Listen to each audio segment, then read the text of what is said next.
বাংলার আসলি দাদা তথা সৌরভ গাঙ্গুলি এবার ডেবিউ করছেন হিন্দি ওয়েব সিরিজ। ইয়েস, যদিও সেটা বাংলা রিলেটেড, মানে খাকি দ্য বেঙ্গল চ্যাপ্টার 2। রিসেন্টলি তার একটি প্রোমো টিজার এসেছে। সেখানে শুটিংয়ের প্রথম দিনেই বাংলার এই সুপারস্টার দাদা তথা সৌরভ গাঙ্গুলি গিয়ে বলছে যে বাংলার টপিক নিয়ে সিরিজ হচ্ছে, অথচ আমাকে বলছেন না বা আমাকে জানাচ্ছেন না। তো যিনি ডিরেক্ট করছিলেন তিনি বললেন, হ্যাঁ অবশ্যই আসুন।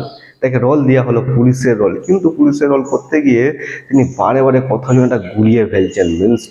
গুলিয়ে ফেলছেন ক্রিকেট আর হচ্ছে সিনেমা কম্বিনেশন করে ফেলছেন। অবশেষে তাকে কি রোল দেওয়া হলো, পুলিশের না অন্য কিছু?